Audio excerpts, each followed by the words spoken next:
glasses, Polaroid days. Jeez. Right now we are in one of the best economic environments in years. Businesses are looking to hire. In fact, there are now 6.3 million job openings across the country. That is a record. The jobs are there for the taking, but the challenge is we need more workers. We have to make sure that it's easier to prepare for work and to get the right skills. And we have to make sure that it pays to work, to have the right incentives. This is what our workforce development agenda is all about. Last year, the House passed a measure which improves career and technical education to help get more people on a steady career path. The new government funding bill that we passed recently prioritizes apprenticeship programs as well as child care and early Head Start programs so that it's easier for parents to look for work. Earlier this week, the President signed an executive order aimed at increasing opportunities for those in need. And today, the Agriculture Committee is releasing a new farm bill. It includes reforms to help people on the SNAP program who are able to work, find work, and start taking those steps toward making a good living. In states like Kansas and Maine, we've seen that an approach combining work requirements with work supports like apprenticeships and skills training has phenomenal success. This is going to help get more Americans out of poverty, and it's going to help more Americans get into the workforce while maintaining support for those in need. So I want to commend Chairman Conway for his work. We look forward to making more progress on this agenda in the weeks ahead, and this was a critical component of our Better Way agenda that we're excited about executing. Lastly, not that anyone needs reminding, we are just 5 days away from tax day. This year, when you submit your tax returns, you are saying goodbye to that old tax code for good.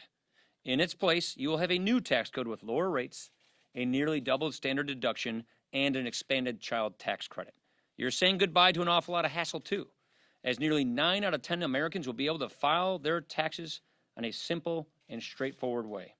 This, of course, is on top of all the benefits that Americans have already seen from tax reform through bonuses, raises, and higher 401k matches. As I said yesterday, this law is working, and it will make this country stronger and much more prosperous for years to come. Questions? Chad. Morning. The President seems to have gone back and forth a lot about what the objective and what strategy might be deployed in Syria. We've asked you a number of times over the past couple of years about an AUMF. Wouldn't it be better to kind of codify what the objective is in an authorization, because that is up to the Congress, especially since the President now seems to be going back and forth so much? Well, he has the authority under the existing AUMF. What I would hate to do in this time when we have asymmetric threats all across the globe, particularly with ISIS, is to have an AUMF that ties the hands of our military behind their backs.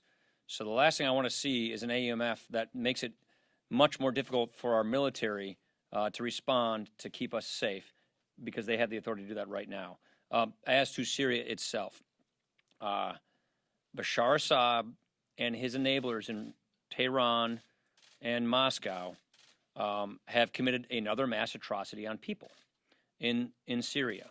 I think the U.S. has an obligation to lead an international response to hold people accountable for that. I won't get ahead of the President. He is taking a very deliberate and careful response and approach to this.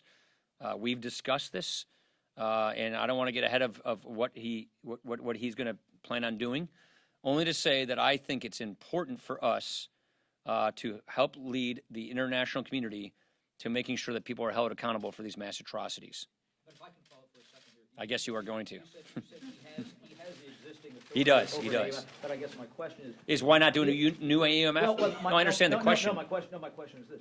What is the authority there to do? Because that's the question. He seems to be dithering about what to do, and therefore I don't think I think you're wrong to suggest that he's dithering. He is being deliberate. And he is going through all of the options, and he's consulting our allies. That's what you want presidents to do in moments like this. So he's not dithering. With respect to the authorities, the existing AUMF gives him the authority he needs to do what he may or may not do. Rachel. A small group of House Republicans are starting to suggest that it might be better for the majority if you step aside now and let a successor take over in terms of fundraising. Yeah. If that does, are you prepared to do that if they continue to call for this? I've said all along, my plan is to stay here and run through the tape. You said a small group. I've talked to a lot of members who think it's in all of our best interest for this leadership team to stay in place and to run through the tape. I was encouraged that Steve Scalise this morning said that he thinks, after the election, that Kevin McCarthy ought to be the person to replace me after the elections. I think that's encouraging because what it shows you is that we have an intact leadership team that supports each other, that's all heading in the right direction. With respect to fundraising, look, you all know that I came into this job as a policy guy, not a political guy, not a fundraiser. I have shattered every fundraising record any speaker has ever set. I came into this job with with a goal of a speaker to raise $20 million. I doubled it to $40 million. Not only did I hit that goal, I hit it 8 months early. So there is nobody who's come close to being able to raise the kinds of funds I have and still can raise for this majority. So it's obviously in our interest to keeping our majority that every player is on the field fighting for this majority, raising for this majority, and it makes no sense to take the biggest fundraiser off the field. And I think almost all of our members see it that way as well. Yeah, who are you with? With Univision. I'm glad you say that. Correspondent with Univision. Nice to meet you. Nice, thank you. Mr. Speaker, do you plan to do something with DACA before you retire? And if so, what will that be? I certainly would like to. As you may or may not know, we offered the Democrats a DACA solution. We offered them a solution for DACA in addition to pairing it with a solution for the border, and the Democrat leadership chose not to take that offer. That offer still stands, and I've spoken with the president many times about this, and so we would like to see a border security solution along with a DACA solution. We made that offer, and I haven't rescinded that offer. Yeah. When Speaker Boehner left Congress in 2015, he talked about clearing the barn for a potential successor. Is that something that you're looking to do? It's been pretty clear already. But you will have to do a spending bill at the end of the fiscal year that will likely require a bipartisan deal. You've got the DACA solution still pending here. Is this something that you're looking to do? Yeah, when I say run through the tape, I mean get everything done that needs to get done. So absolutely. I want to get all the work that we need to get done. By the way, it's been incredibly productive what we've already been able to accomplish. Our military is now on path for being rebuilt. Our tax code is rewritten. The entire energy industry is back online, and it is going to put OPEC in its shadow. We have a regulatory relief system and a regulatory relief agenda that is really turning businesses back on. We've got Dodd-Frank repeal and replace coming through the system. We've got workforce development to continue. So we've got a lot that we've done. We still have a lot left to do. I'm excited about doing it. And yeah, that's what I mean when I say run through the tape. Susan. When do you think you're going to take the farm bill up on the House floor? I don't know the answer to that question. I would defer to the majority leader who schedules that, but soon is what I would say. We want to get this done this spring, but I don't off the top of my head know exactly when, because he's introducing the bill right now, so he's gonna have to do hearings and markups and all the rest. You can pass it, though. You need mostly all Republicans. Yeah, I think we can Democrats pass don't it because I think first of all, the commodity title is a fairly simple title because we did so many reforms in the last farm bill. We got rid of direct payments. We did lots of different reforms that were good pro-market reforms. And what most people don't know, and I know you do, but 80% of the farm bill is food stamps. And that is the area that has not gotten reformed. And when you have a fast-growing economy like we have right now, when you have wages rising, and you have new jobs and careers being offered, this is exactly the time when we need to pull people out of poverty, off of welfare, into the workforce so they can get good careers, so they can get good livelihoods. That is exactly why we are confident that we can get this done and why it's the precise thing we need to do to get people from welfare to work. And the food stamp reforms that Chairman Conaway will be unveiling today will do just that. Bonus. Mr. Speaker, just wanted to follow up on Rachel's question. Can you just describe in more detail how you see this process of choosing your successor should play out? We're just hearing from all these members who don't find it tenable to think that this is just going to be held in abeyance until after the election. I think it will play out like it always does, which is you have a leadership election after the elections. And so I think our leadership team, the funny thing is when I came here into this job, I came into a vacuum and filled the vacuum. I don't think we have that kind of a vacuum now. We have a very talented leadership team that is extremely experienced now, and that leadership team is in sync with one another and supportive of each other.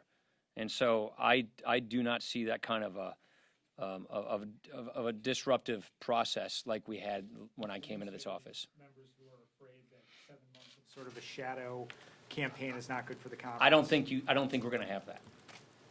Yeah. But to piggyback on their questions, if this becomes disruptive, Oh, I'm would not you gonna go to the reconsider your hypotheticals. timeline though? But would you reconsider your timeline? I'm not going to get that, but yeah, fine. Um, All right. Yes, sorry. Thanks, Mr. Speaker. In the past 24 hours, as you've been talking about your years in leadership, there's been some criticism directed at you and some questions asked about how you dealt with the president's, let's say, aggressive rhetorical approach to politics versus your more civil, inclusive approach, as you'd like to talk about. That was euphemistically put. That was nice. I'm trying to get a question you're willing to answer, so you don't. How do you address, though, those critics that say that you basically deferred to the president and did not, I guess, stand up for Gail your? asked me that question this morning. So here's what I think a lot of people would love to see me do. Get in a food fight with the President of the United States and have Republicans tear each other up and not get anything done. That's not what I'm here to do. I'm here to actually get stuff done. I'm here to actually affect an agenda.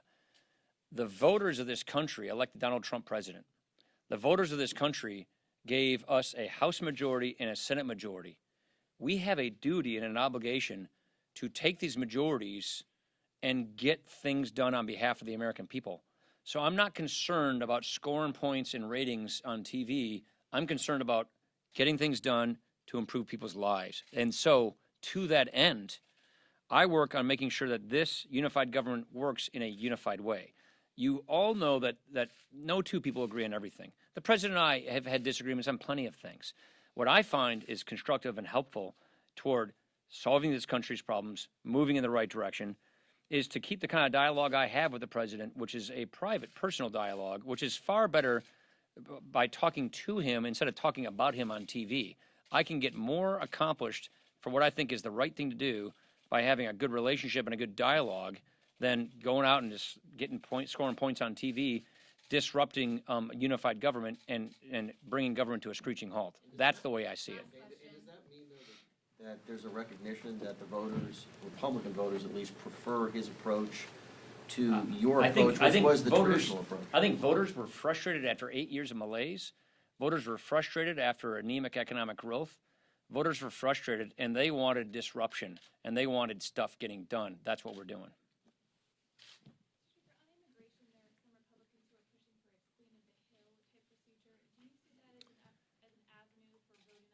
I don't think that's the right way to go.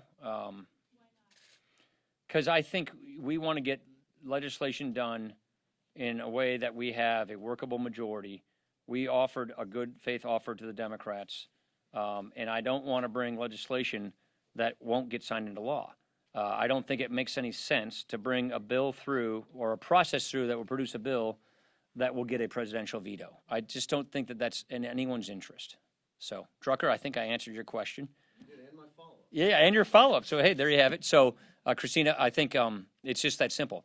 I don't want to spend our time bringing something through that I know is going to get vetoed. I would rather bring something through that's a solution that's going to actually make it into law. Thank you, everybody. Appreciate it.